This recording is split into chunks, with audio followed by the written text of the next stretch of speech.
So even things like having a dedicated courier that's competencied with the DOT Department of Transportation requirements. So when that implant or that instrument set arrives to your facility, we've mitigated the risk as much as we possibly can. There's always going to be risk, and that's where SPD comes in to fight that. But we want, as kind of good vendor partners, to mitigate that risk and transport as much as we can. Without supplies, there's no surgery. Without products, there's no patient care. Welcome to Power Supply, the healthcare supply chain podcast focused on helping you navigate the intricacies of logistics, purchasing, contracting, and supplier relationships. Each episode, we speak with healthcare executives, supply chain leaders, and innovative entrepreneurs from across the country as they share their stories, experience, and expertise on the industry we love. From the loading dock to strategic sourcing, from buyers to the C-suite, and across the enterprise, we tackle the real-life issues impacting the healthcare supply chain. Whether you're tuning in for conversation or inspiration, we're glad you're here. You're just in time to hear it from the source and stock up on insight. So sit back and plug into Power Supply. On this episode of Power Supply, we are going to have our good friend Garrett Hollembeak. You might not know him, but we do, because he's the host of Transmission Control, which is the infection prevention brand here in our family of podcasts under Healthcare HQ Media, which includes Power Supply, which you're a regular listener of. So thank you very much for joining us again today. Garrett's going to tell us a lot about AAMI TIR109. You may have no idea what we're talking about, but it's sterile storage considerations. TIR109 was just updated, came out recently, and Garrett helped put it all together. So he's here to give you everything you need to know in supply chain, Hayes. That was a mouthful right there. That's a great introduction. I learned so much today. You need to stick around so you can learn as well. Up next, Garrett Hollembeak. Bam! I'm Hayes Walder. This is Gary Skinner. And I'm Justin Poulin. From the studios of Healthcare HQ, you're listening to Power Supply.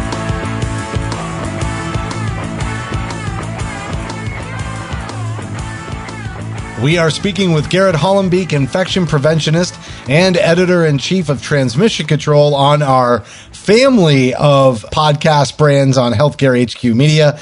He's also system infection preventionist of medical device reprocessing at Bon Secours Mercy Health. We're going to be talking about sterile storage considerations for supply chain. There's been a new update, and we're going to get an overview of TIR 109 today and how it relates to storage. So what's interesting is we've had a lot of conversations around AI this season.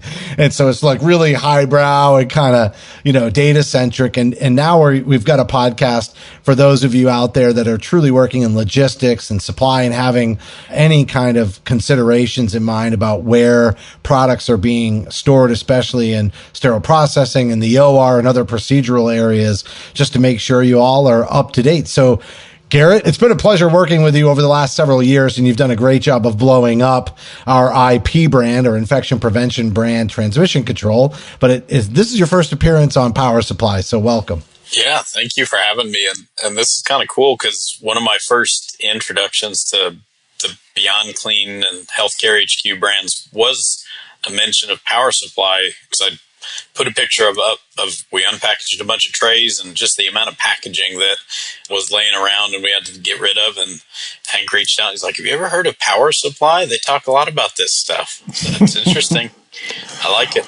All right, here you go. So what drew you in? Yeah, that's true. You get to claim credit. Way to go, Hayes. We'll give it to Hayes.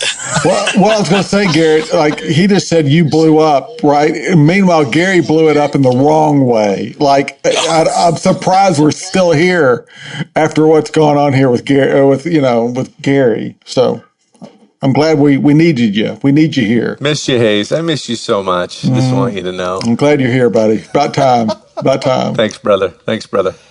Oh, he's giving you a hard time for missing a couple of episodes. I think you made one of the episodes, Gary, that Hayes didn't make, though. You've got one to your credit. So something like 12-1 or something. Wow. Garrett, let's move on with our important person today, and let's move sideways this. He's going, what did I sign up for today? Yeah, exactly. Good. It's a beat So, down. Garrett, you maybe you've been listening since the very beginning, maybe not, but of all of them, we have the most fun here. We do. And, sometimes supply chain isn't, the most exciting kind of conversations to be had, but we get a lot of feedback from the listeners, and we just want to make it enjoyable and have some fun with it. So if you want to take some pot shots at Gary too during out the conversation, I highly recommend that. Be careful when you say Garrett versus Gary. Let's be clear. Honestly, Gary, it feels good. It feels good to get a zinger in on him. He takes it so well. I can see that. He's used to it. all right, we'll take some attention off of Gary. Thank you. Garrett, why don't you tell everybody about your background? Because obviously infection prevention, but you mentioned Beyond Clean and sterile processing. So, there's a lot of overlap with all our various podcasts, and we do try to connect them from time to time instead of kind of emulating what sometimes happens in the hospital environment, which is all these departments operating in silos. I would say supply chain, above all, has to collaborate with the most different departments throughout an organization. And so I think they value breaking down silos as much as any of the other brands. And I thought maybe you could break some down and talk about your background. Yeah, absolutely. So my career on this kind of end of healthcare started in sterile processing, and got a job on third shift and didn't know what sterile processing was, and watched a YouTube video before my interview, and I fell in love with it, truly. And so at the same time I was going to school for public health, that was a good segue into working in infection prevention. So got to see the frontline perspective, moving to a department manager of sterile processing. And we had a really centralized model with, whether it was a manometry catheter, TE probe, it all came to us. But we also had a shared space at one of our facilities where you had the line between materials management and SPD. And so there's a lot of crossover between those areas. And then moving into the IP space, my specific role is over medical device reprocessing. So I get to use a lot of my background. But we also have a tremendous amount of work that happens in making sure what's, it's like we're always saying 100 times a day, what's clean, what's sterile, what's dirty, and making sure that the supplies that are coming into the space are compliant. Are they stored in the right way? And it's a big chunk for any IP out there of our environment of care rounds is supplies. Why don't you kind of tell us a little bit more about the environment of care rounding? Like, what does that mean? And is that unique to IPs, or are there other departments involved in that? Yeah, so it depends on kind of the nature and culture of your facility. So we do environment of care rounds, which we're looking at, are there any risks associated with our, I'll say, just infrastructure? So air pressure, temperature, humidity, the cleanliness of the space. And you can do them as an IP, and you've got kind of your short list of things that I'm looking at. Every IP I know will go into a room and just start staring at the ceiling because they're looking for stained water, stained ceiling tiles. But then you'll also have environment of care committees at your site that may include facilities that are looking at safety elements. You may have your director of supply chain there who's looking at expiration dates. Usually you have somebody from quality and accreditation. And all of those groups have their kind of little window. So getting everybody in the same room, you do catch a lot more that maybe I didn't think about from an IP side. How often do you engage supply chain in your role?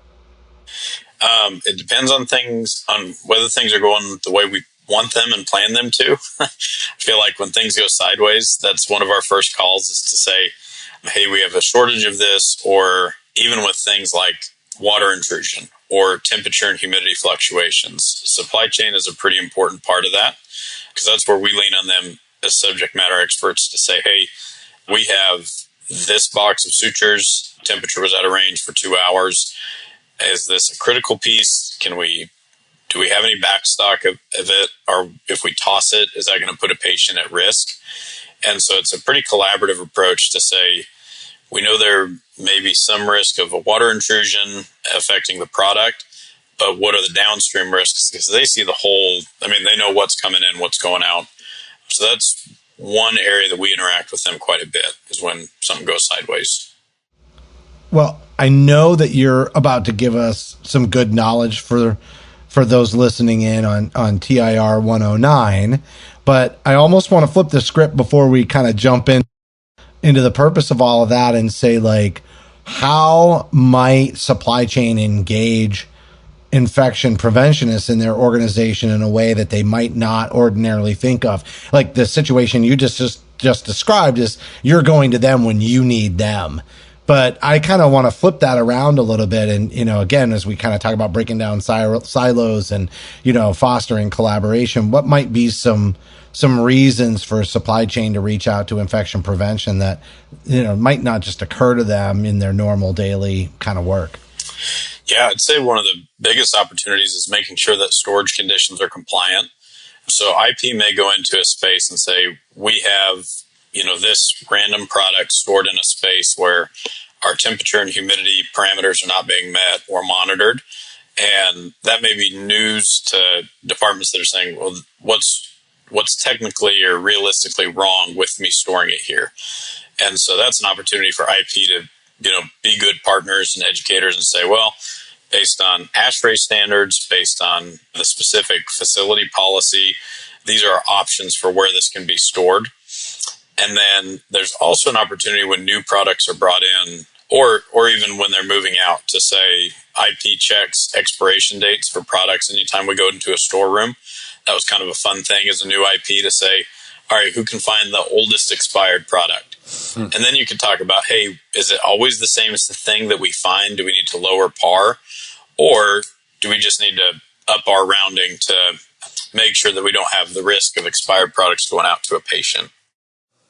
Hey, Garrett, I got a follow-up question on just the humidity and the water intrusion opportunity. I think about consignment inventory, right? You're familiar with that, Garrett? You know what I'm talking about? Medical device.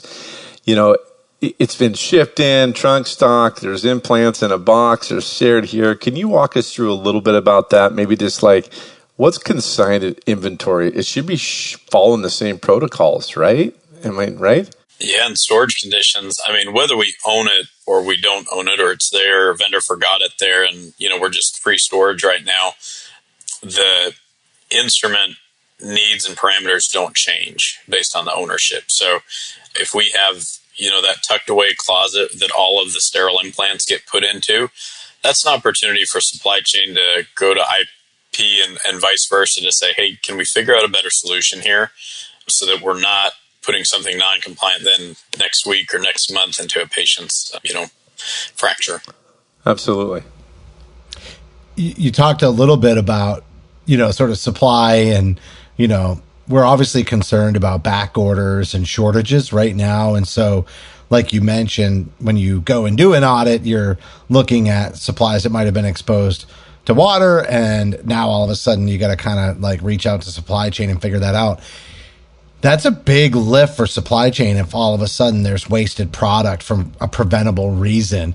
I just want to draw off what you just said and be really directive about it. Could supply chain reach out to IP and ask them to audit all the storage locations so that they don't have a blind spot and, product loss for any kind of reason related to like inappropriate storage that might not allow them to have the shelf life that they ought to have for the product? Yeah, I think that would be a great opportunity for any IP because it's going to take away your blind spots as an IP too. We're not nearly as familiar with the layout of a hospital as supply chain because they touch every single part of a hospital. And then IP may be looped in on, let's say, a construction project where they're doing work above dialysis and we have boxes of saline that are on a shortage stored in that room. When my IP brain, I'm thinking we had 3 water intrusions and we had to call facilities twice. Maybe we can find a better spot to store those. But if I'm not communicating with supply chain and vice versa, you could have wasted stock or just general contamination and damage. So one thing that I think is a commonality between IP and supply chain is they touch every department throughout the organization, right? And so like sometimes we talk about supply chain or the operating room or biomed, and they're all kind of like, biomed works in some departments for sure, maybe a lot of them, but what is kind of unique is you can, really anybody who is in a supply chain role that's listening to this would engage potentially with IP because IP is engaging with any department they might be supporting throughout the organization. So, I love that, this conversation, while we're about to dive a lot deeper, very specific into procedural areas related to AAMI TIR 109, I think, the fundamental theme is that, IP is a resource the same way supply chain is to any department. So there may be other things that we don't talk about today that would be worth folks listening who maybe don't support procedural areas to reach out to their IP and connect on how they can collaborate.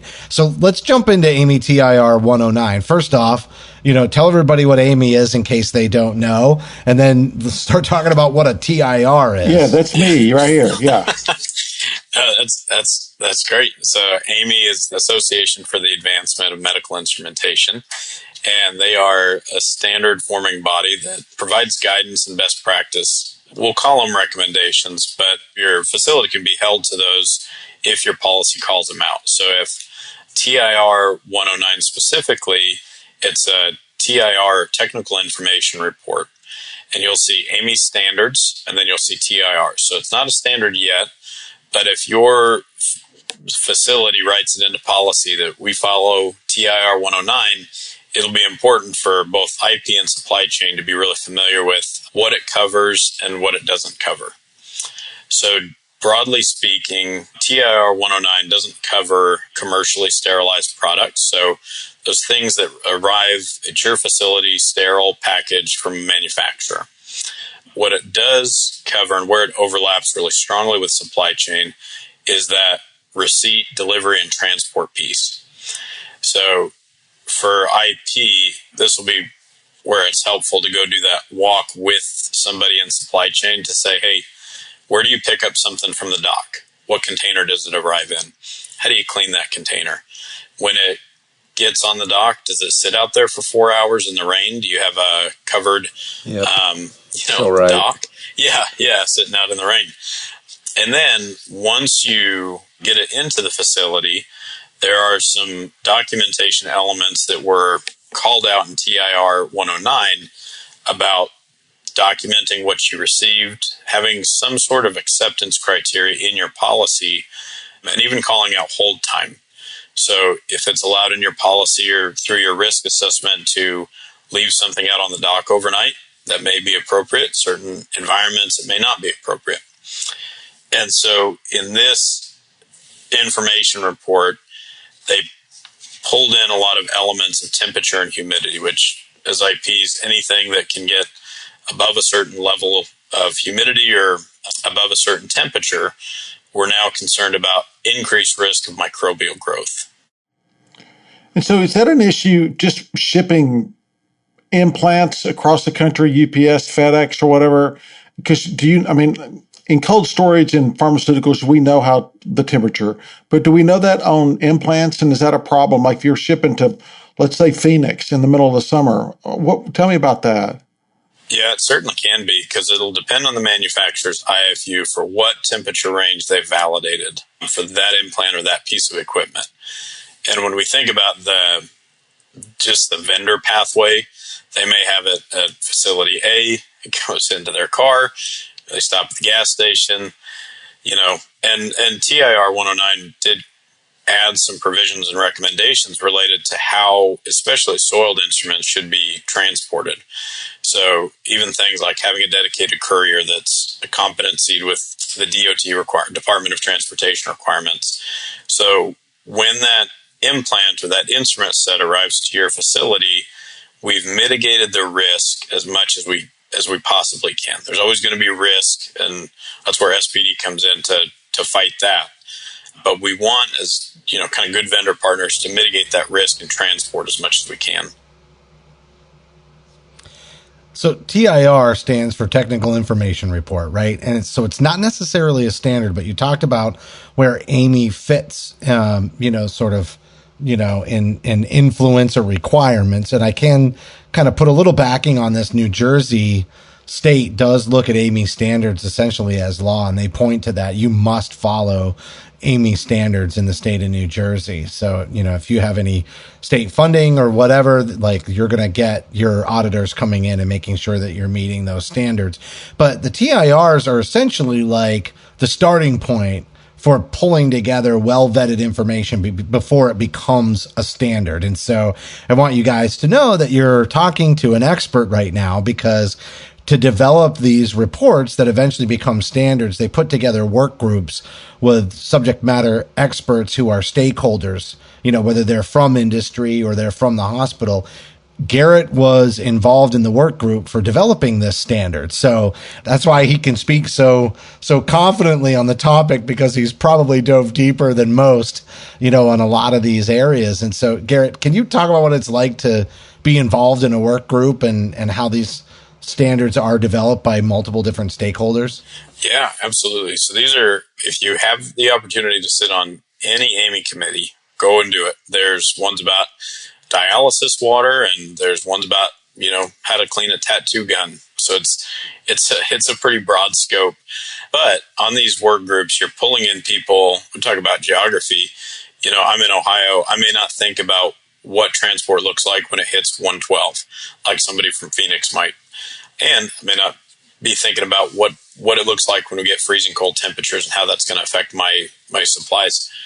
But in these work groups, it's a pretty formalized process to say, this is kind of the body of the document. This is where we provide commentary. And then those can be editorial or kind of procedural changes.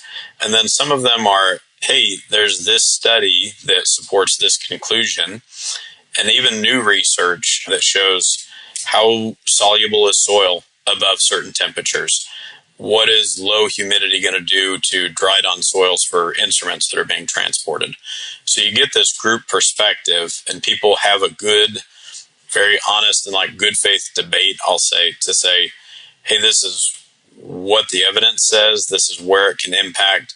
And then that standard is written in such a way that it's not so much with TIRs, technical information reports, but when it comes to a standard, it's you must follow it, you should follow it, or you can or may follow it. And that provides a lot of good guidance for the facility.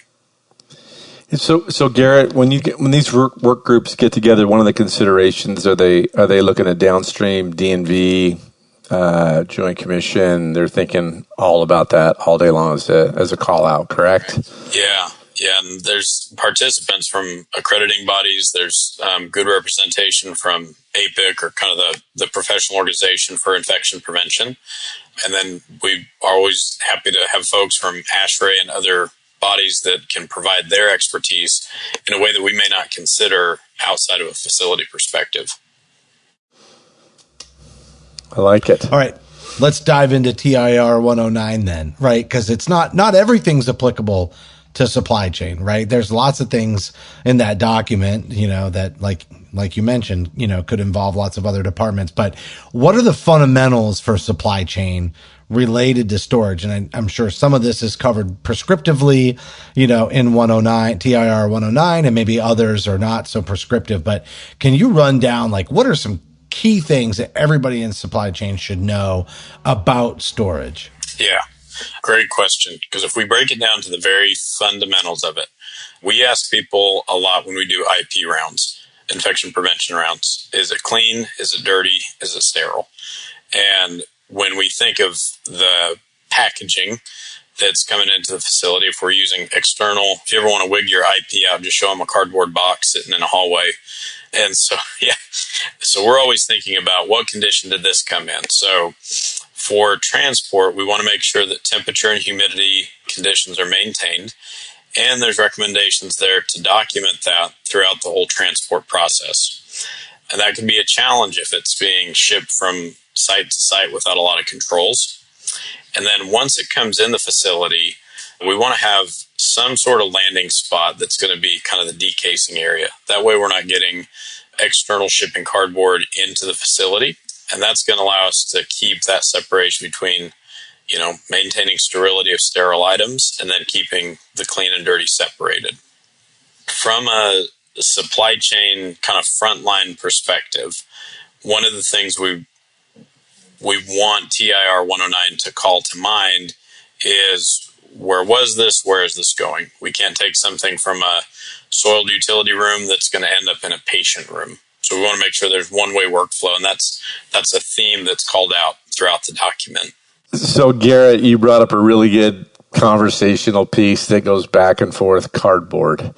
Understand dirty, understand internal cardboard, but when it gets into some rooms, some's okay, some's not okay, some's corrugated, there could be insects living in it. I've heard all kinds of crazy things. Can you give me some type of direction, summary on cardboard, please? And I'm sure the listeners want to hear it too, because the pendulum has swayed so many times. Yeah, and this is where we could all use some more practice in risk assessment, because it's a collaborative effort with your supply chain folks, with infection prevention, and then with the department that's using the end product. So is it sensible to break down 800 boxes of saline that are then going to get damaged or potentially contaminated in transport? So my role as an IP would be to go to the area where it's stored, look at how was it shipped in, is there a risk of pests, water damage, mold on that cardboard box? Can we mitigate that risk? And then as part of a good risk assessment, and we'll see this from time to time, to say, oh yeah, we did a risk assessment 5 years ago in pharmacy. We've kept that risk assessment the same way ever since. We just sign off on it every year. Well, the purpose of a risk assessment should be that we're moving towards compliance. So it's not good enough to say, we just leave the cardboard in the room. We should have some plan to say, hey, when that shelf space opens, we want to move this from cardboard that was shipped in to cleanable containers, and then we're not damaging, bags of saline or, whatever it may be. We see this in food service too, where you're going to see some cardboard in food and nutrition, but it's the IP's job in collaboration with supply chain to say, how can we minimize this risk as much as, reasonably possible? And Garrett, I appreciate you saying that, because done it both ways, right? Giant blue bins, 1,000 mils pulled out one at a time, and they're heavy, and it's a ton of shelf space. And I think your point that you made was so right on. And I do have a question, Hayes. Trust me, I have a question behind this. Is that it's going to be a great question? It is.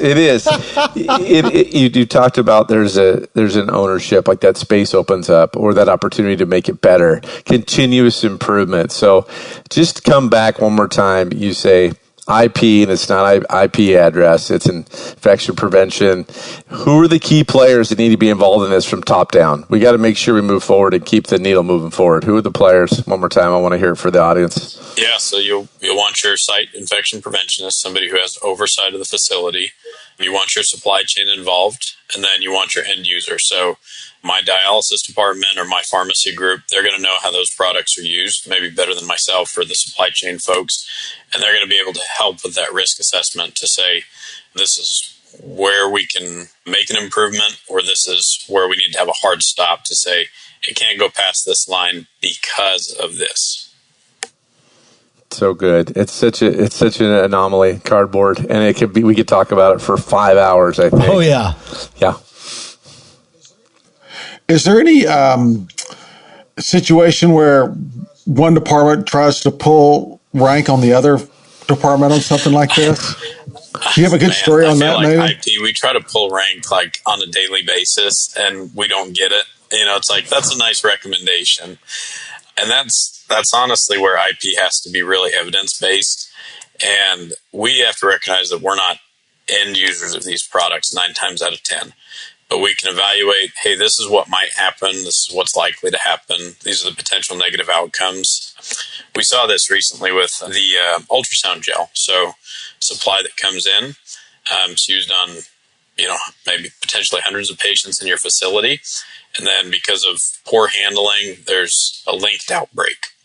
So your IP may have been going around for years saying, date your bottles, use single-use sterile ultrasound gel.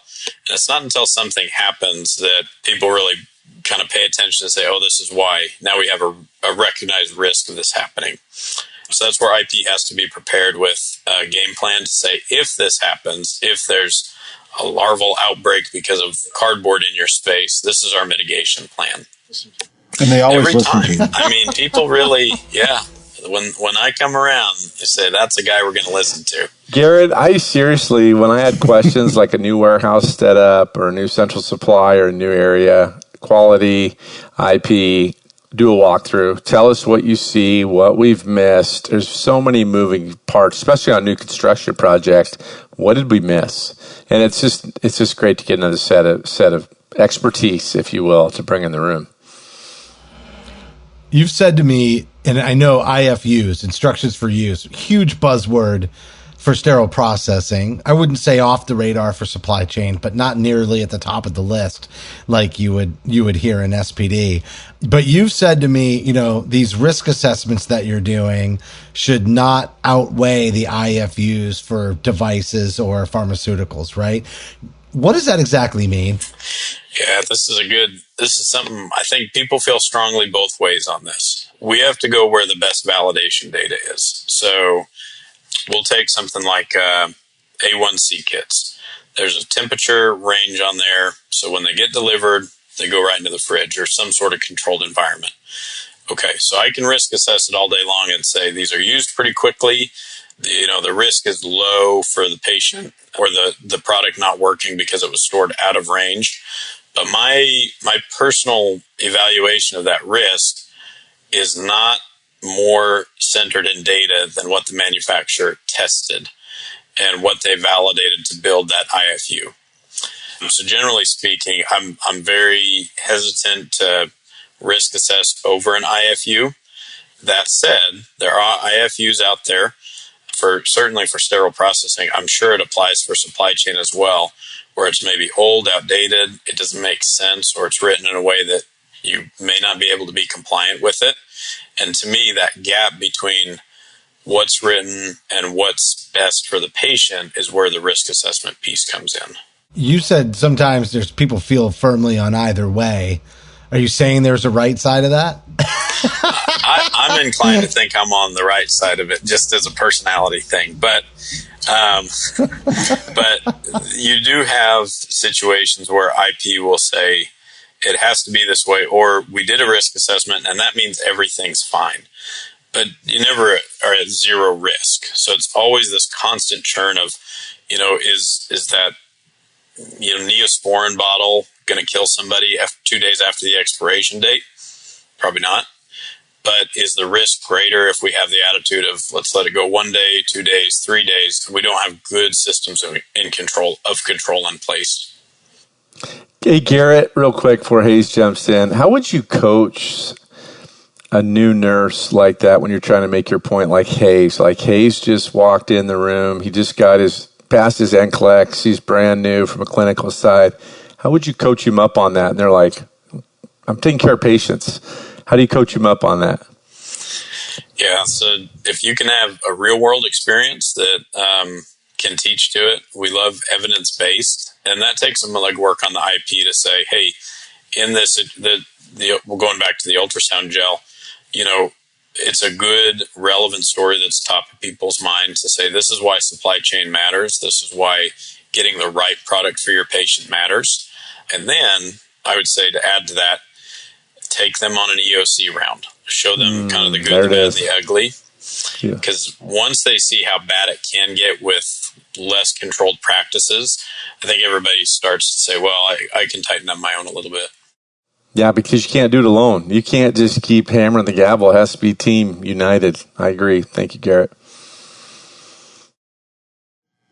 This is kind of unrelated, but the expiration dates, my wife should be in infection prevention because she'll throw away anything. If it's a milk, if it's whatever, one day it's out of here. So I think she'd have been perfect for this job. It's a fun thing. Fortunately, Hayes always drinks the Bud Light before the expiration from the pouring on date. Expiration date. But I don't think you can find an item in my home that's past the expiration date because it's out of here. And I'm like, it's probably fine, but not for her. Environment care rounds.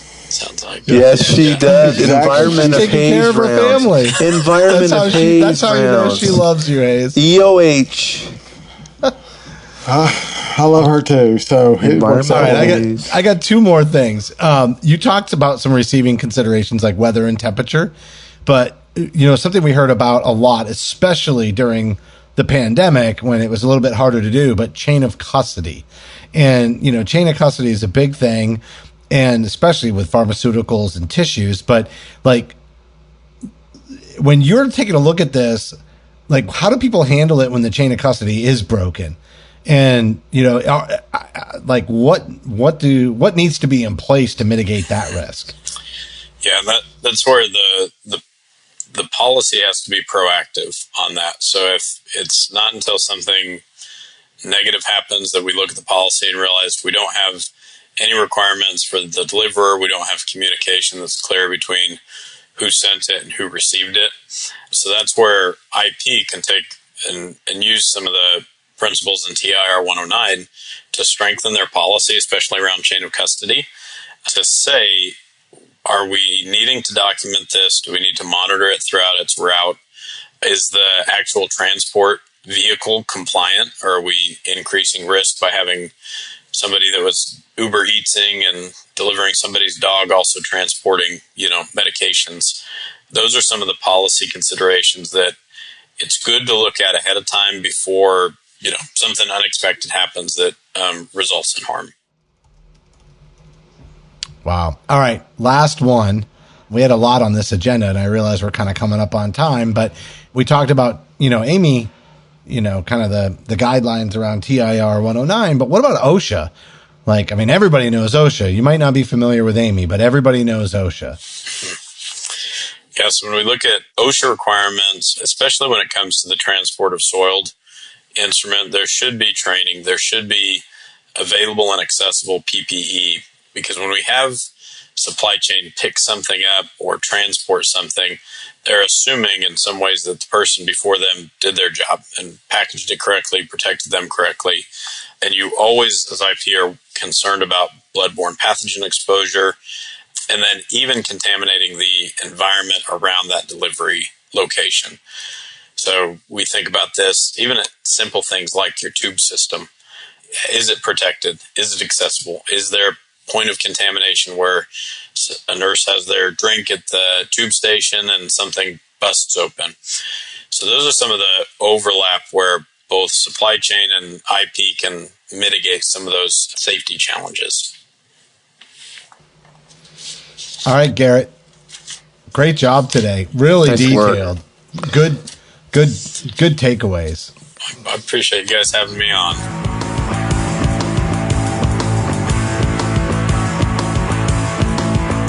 That was Garrett Hollembeak, infection preventionist and editor-in-chief, transmission control, and also system infection preventionist, medical device reprocessing at Bon Secours Mercy Health. We're talking about sterile storage considerations for all of you out there in supply chain, and it's an overview of AAMI TIR 109. So AAMI, AAMI, in case any of you want to look into that and you haven't heard of AAMI before. But Gary, really, I got to tell you, Garrett's been awesome for the Transmission Control brand, our sister podcast and social media brand underneath Healthcare HQ Media. He has done a phenomenal job. If you actually look at the number of followers for Transmission Control, I think it was like just under 2,000, maybe like a year and a half ago, and now they're up over 8,000, I think. It's really taken off. And he's obviously involved deeply in the industry because he was part of the work group that put TIR 109 together. So certainly we had the expert on the show today. No, if you don't know Garrett, you better reach out to him on LinkedIn. The guy is knowledge. He got deep in the details, but he could also pull it back and just make it easy for the newbies, for Hayes to understand sometimes. So it's really nice for, I really liked his EOC rounding. I thought that was key. I thought that was really showing the end users what it looks like to really understand the significance of IP and infection prevention. And just hats off to him. Deep knowledge, great communicator, and just passionate about his industry 100%. Well done. All right, everybody. Great show today. Thanks to Garrett Hollembeak, for joining us on this episode of Power Supply. And on behalf of Hayes, Gary, and myself, thanks again for listening. Thank you for listening to this week's episode of Power Supply. As a reminder, you can help support us by subscribing on your favorite podcast app or by downloading the smartphone app on your iPhone or Android. Simply search for Power Supply in the App Store or Google Play. The best thing about downloading the smartphone app is that you can access bonus content for certain episodes and view episodes in certain categories, like articles on the go and vendor spotlights. Are you following us on LinkedIn or Facebook yet? If you are and you love an episode or post, then let your social network know about it. Like, comment, or share our posts along with your thoughts and keep the conversation going. If you have any topics or guests that you would like to recommend for a future episode, just send us an email to info@powersupplymedia.net. We look forward to hearing from you.